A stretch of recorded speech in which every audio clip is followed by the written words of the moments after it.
ಸ್ನೇಹಿತರೆ, ಈಗಾಗಲೇ ನಾನು ಕೃಷ್ಣ ಜನ್ಮಾಷ್ಟಮಿಯ ಪೂಜಾ ವಿಧಾನವನ್ನು ಯಾವ ರೀತಿ ಮಾಡಬೇಕು ಶಾಸ್ತ್ರೋಕ್ತವಾಗಿ ಸಂಕಲ್ಪಪೂರ್ವಕವಾಗಿ ಹೇಳ್ಕೊಟ್ಟೇನಿ. ಆ ದಿನ ತಪ್ಪದೇ ಪ್ರತಿಯೊಬ್ಬರು ಶ್ರೀಕೃಷ್ಣ ಜನ್ಮಾಷ್ಟಮಿಯ ಪೂಜೆಯನ್ನು ಮಾಡಿ ಭಗವಂತನಿಗೆ ಅರ್ಘ್ಯವನ್ನು ಕೊಡೋದ್ರಿಂದ ಜನ್ಮ ಜನ್ಮಾಂತರದ ದೋಷಗಳೆಲ್ಲವೂ ಪರಿಹಾರ ಆಗ್ತದೆ. ಅದಕ್ಕಾಗಿ ಭೂಮಿ ಮೇಲೆ ಹುಟ್ಟಿದ ಪ್ರತಿಯೊಬ್ಬ ಮನುಷ್ಯನು ಆ ದಿನ ಯಥಾಶಕ್ತಿ ಉಪವಾಸ ಮಾಡಿ ಭಗವಂತನ ಆರಾಧನೆ ಮಾಡಿ ಅರ್ಘ್ಯವನ್ನು ಕೊಡಬೇಕು. ಇನ್ನು ಬಹಳಷ್ಟು ಮಂದಿ ಕೇಳಿರಿ ಅರ್ಘ್ಯವನ್ನು ಹೆಂಗೆ ಕೊಡಬೇಕು ಅಂಥೇಳಿ, ಅದನ್ನು ಕೂಡ ಹೇಳ್ತೀನಿ.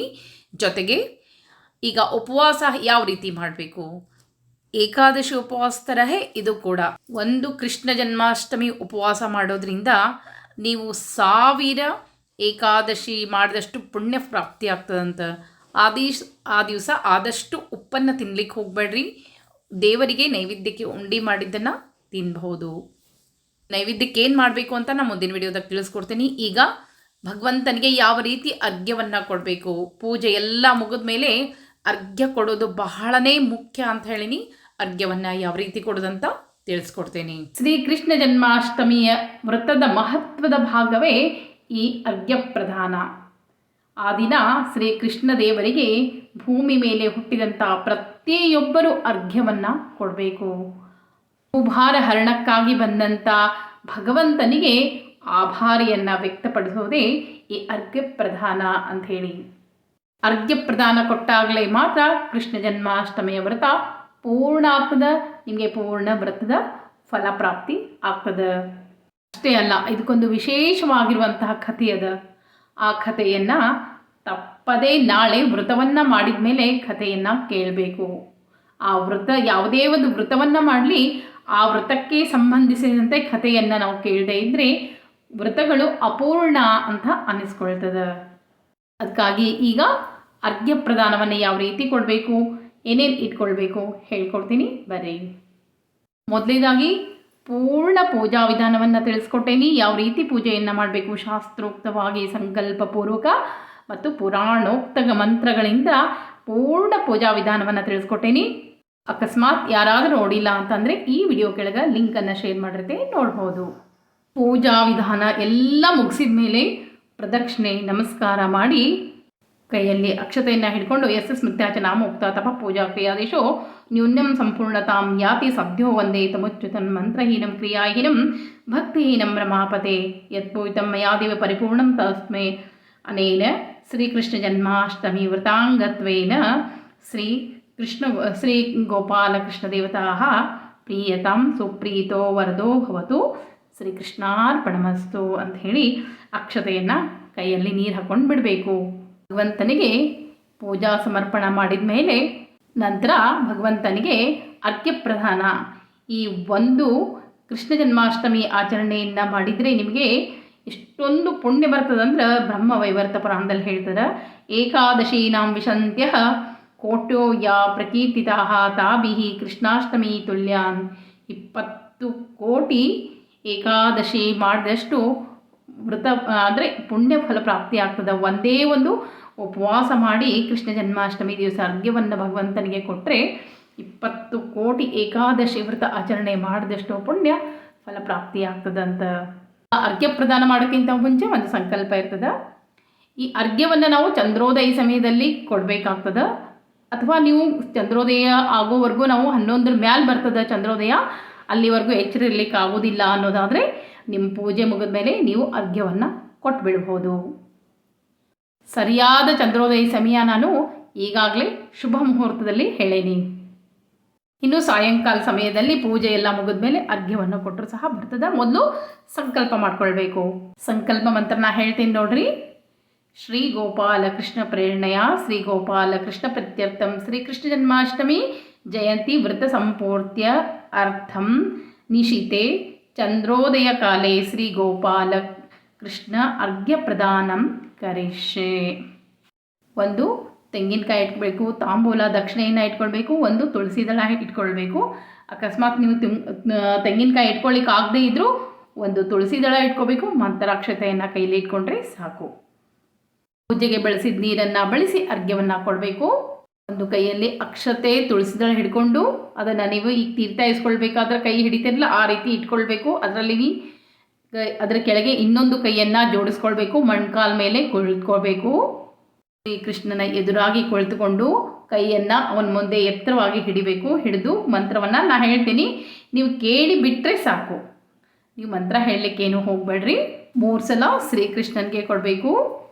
ಜಾತಃ ಕಂಸವಧಾರ್ಥಾಯ ಭೂಭಾರಣೋತ್ತರಣಾಯ ಚ ಕೌರವಾನಾಂ ವಿನಾಶಾಯ ದೈತ್ಯಾನಾಂ ನಿಧನಾಯ ಚ ಪಾಂಡವಾನಾಂ ಹಿತಾರ್ಥಾಯ ಧರ್ಮ ಸಂಸ್ಥಾಪನಾಯ ಚ ಗ್ರಹಾಣಾರ್ಗಮ್ಯ ದತ್ತಂ ದೇವಕ್ಯ ಸಹಿತೋ ಹರಿಹೇ ಅಂಥೇಳಿ ಇದನ್ನು 3 ಬಾರಿ ಇದೇ ಮಂತ್ರವನ್ನು ಹೇಳಿ ಅರ್ಘ್ಯವನ್ನು ಕೊಡಬೇಕು. ಇದರ ಅರ್ಥ ಏನು ಗೊತ್ತಾ? ಹೇ ಶ್ರೀಹರಿ, ಕಂಸವಧನ ಮಾಡುವುದಕ್ಕಾಗಿಯೇ ಮತ್ತು ಭೂಭಾರವನ್ನು ಕಡಿಮೆ ಮಾಡುವುದಕ್ಕಾಗಿ ಪಾಂಡವರನ್ನು ಕಾಯ್ದು ಕೌರವರ ನಾಶ ಮಾಡಿ ದುಷ್ಟ ರಾಕ್ಷಸ ಸಂಹಾರಕ್ಕಾಗಿ ಈ ಭೂಮಿ ಮೇಲೆ ಅವತಾರ ಮಾಡಿದ್ವಿ. ದೇವಕಿ ದೇವಿಯಿಂದ ಸಹಿತನಾದ ನೀನು ನಾನು ಕೊಡುತ್ತಿರುವ ಈ ಅರ್ಘ್ಯವನ್ನು ಸ್ವೀಕರಿಸು ಪ್ರಭು ಅಂತ ಹೇಳಿ ಅರ್ಘ್ಯವನ್ನು ಕೊಡಬೇಕು. ಇದು ಕನ್ನಡದಲ್ಲಿ ಅರ್ಥ. ನಂತರ ಕೈ ಮುಗಿದು ಭಗವಂತನಿಗೆ ಬೇಡ್ಕೊಳ್ಬೇಕು. ಹೇ ಜಗನ್ನಾಥ ದೇವಕಿ ಪುತ್ರ ಪ್ರಭೋ ವಾಸುದೇವಾತ್ಮಜ ಅನಂತ, ನನ್ನನ್ನು ಈ ಭವಸಾಗರದಿಂದ ಉದ್ಧರಿಸು ಅಂಥೇಳಿ ಹಣಿ ಹಚ್ಚಿ ನಮಸ್ಕಾರ ಮಾಡಿ ಪ್ರಾರ್ಥನೆಯನ್ನು ಮಾಡ್ಕೋಬೇಕು. ನಂತರ ಚಂದ್ರನಿಗೆ ಅರ್ಘ್ಯವನ್ನು ಕೊಡಬೇಕು. ಈ ಕೆಲವೊಂದು ದಿವಸ ಚಂದ್ರ ಕಾಣೋದೇ ಇಲ್ಲ, ಯಾಕಂದ್ರೆ ಮಾಡಿ ಹಾಕಿಬಿಟ್ಟಿರ್ತದಲ್ಲ, ಅವಾಗ ಏನು ಮಾಡಬೇಕು ಅಂತ ತುಳಸಿ ಕಟ್ಟೆ ಹತ್ತಿರ ಒಂದು ಮಂಡಲವನ್ನು ಮಾಡಿಕೊಂಡು ಆ ಒಂದು ತಟ್ಟೆಯನ್ನು ಇಟ್ಕೊಂಡು ಅದರಲ್ಲಿ ತೆಂಗಿನಕಾಯಿ ತೆಂಗಿನಕಾಯಿ ಇರ್ತದಲ್ಲ ಅದನ್ನು ಇಡಬೇಕು. ಅದರಲ್ಲಿ ಚಂದ್ರನ ಒಂದು ಬಿಂಬದಿಂದಿರುವ ಆ ಕೊಬ್ಬರಿ ಬಟ್ಟಲಿನಲ್ಲಿ ಚಂದ್ರನ ಸ್ಮರಣೆ ಮಾಡ್ತಾ ಅದಕ್ಕೆ ಅರ್ಘ್ಯವನ್ನು ಕೊಡ್ಬೋದು. ಹಾಲಿನಿಂದ ಅರ್ಘ್ಯವನ್ನು ಕೊಡಬೇಕು ಚಂದ್ರನಿಗೆ. ನೀವು ಮನೆ ಒಳಗನೂ ಕೊಡ್ಬೋದು, ಹೊರಗೂ ಕೊಡ್ಬೋದು. ಮನೆ ಒಳಗೆ ನಾನು ತೋರಿಸಿದೆ ಇವತ್ತು ನಿಮ್ಗೆ. ಒಂದು ಬೆಳ್ಳಿ ಚಂದ್ರನನ್ನು ಇಟ್ಟು ಪೂಜೆ ಮಾಡಿರಿ, ಅಥವಾ ರಂಗವಲ್ಲಿಯಲ್ಲಿ ಹಾಕಿ ಚಂದ್ರನ ಪೂಜೆ ಮಾಡಿ ಅಲ್ಲೇ ಒಳಗೆ ಅರ್ಘ್ಯವನ್ನು ಕೊಟ್ಟರು ನಡೀತದೆ. ಚಂದ್ರನಿಗೆ ಹಾಲಿನಿಂದ ಅರ್ಘ್ಯವನ್ನು ಕೊಡಬೇಕು. ಕ್ಷೀರೋಧಾರಣವ ಸಂಭೂತ ಅತ್ರಿ ನೇತ್ರ ಸಮುದ್ಭವ ಗ್ರಹಾಣಾರ್ಗಮಯ ದತ್ತಂ ರೋಹಿಣ್ಯ ಸಹಿತ ಶಶಿನ್ ರೋಹಿಣಿ ಸಹಿತಾಯ ಚಂದ್ರಮಸೆ ಇದಂ ಅರ್ಘ್ಯಂ ಸಮರ್ಪಯಾಮಿ ಅಂಥೇಳಿ ಈ ರೀತಿಯಾಗಿ ಹೇಳಿ ಅರ್ಘ್ಯವನ್ನು ಕೊಡಬೇಕು. ಇದರ ಅರ್ಥ ಏನು ಅಂತ ಹೇಳ್ತೇನೆ ನೋಡ್ರಿ. ನೀವು ಈ ಕನ್ನಡದಲ್ಲಿ ಸಹ ಹೇಳಿ ಅರ್ಘ್ಯವನ್ನು ಕೊಡ್ಬೋದು. ಕ್ಷೀರಸಾಗರದಲ್ಲಿ ಹುಟ್ಟಿದ ಅತ್ರಿ ಗೋತ್ರ ಸಮುದ್ಭೂತನಾದಂಥ ರೋಹಿಣಿ ಪತಿಯಾದ ಶ್ರೀಚಂದ್ರನೇ, ನಿನಗೆ ನಾನು ನಮಸ್ಕರಿಸುತ್ತೇನೆ.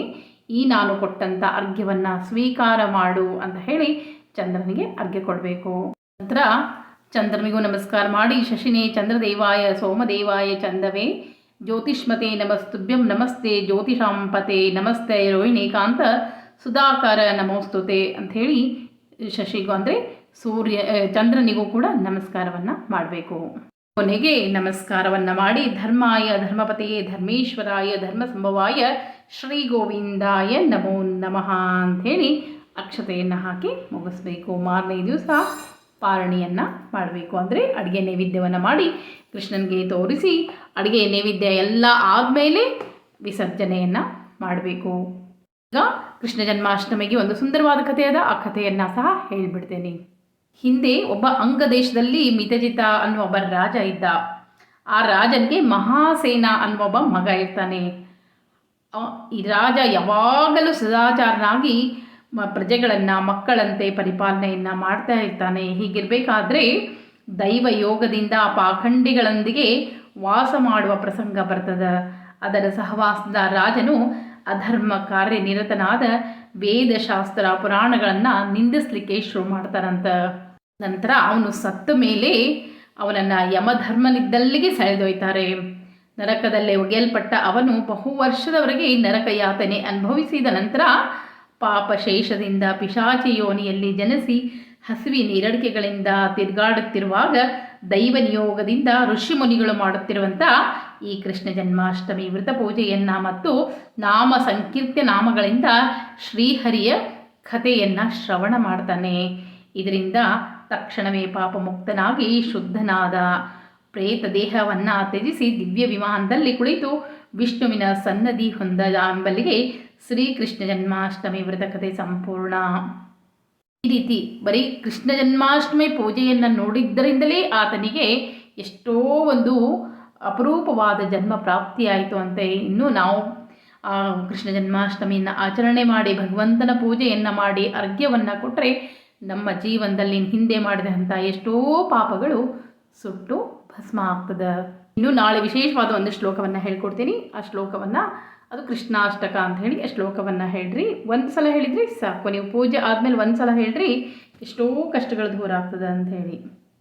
ವಸುದೇವ ಸುತಂ ದೇವಂ ಕಂಸಚಾಣೂರಮರ್ಧನಂ ದೇವಕೀ ಪರಮಾನಂದಂ ಕೃಷ್ಣಂ ವಂದೇ ಜಗದ್ಗುರುಂ ಅತಸಿ ಪುಷ್ಪಸಂಕಾಶಂ ಹಾರನೂಪುರಶೋಭಿತಂ ರತ್ನಕಂಕಣಕೇಯೂರಂ ಕೃಷ್ಣಂ ವಂದೇ ಜಗದ್ಗುರುಂ ಕುಟಿಲಾಲಕಸಂಯುಕ್ತಂ ಪೂರ್ಣಚಂದ್ರನಿಭಾನನಂ ವಿಲಸತ್ಕುಂಡಲಧರಂ ಕೃಷ್ಣಂ ವಂದೇ ಜಗದ್ಗುರುಂ ಮಂದಾರಗಂಧಸಂಯುಕ್ತಂ ಚಾರುಹಾಸಂ ಚತುರ್ಭುಜಂ ಬರ್ರಿಪಿಂಚಾವಚೂಡಾಂಗಂ ಕೃಷ್ಣಂ ವಂದೇ ಜಗದ್ಗುರುಂ.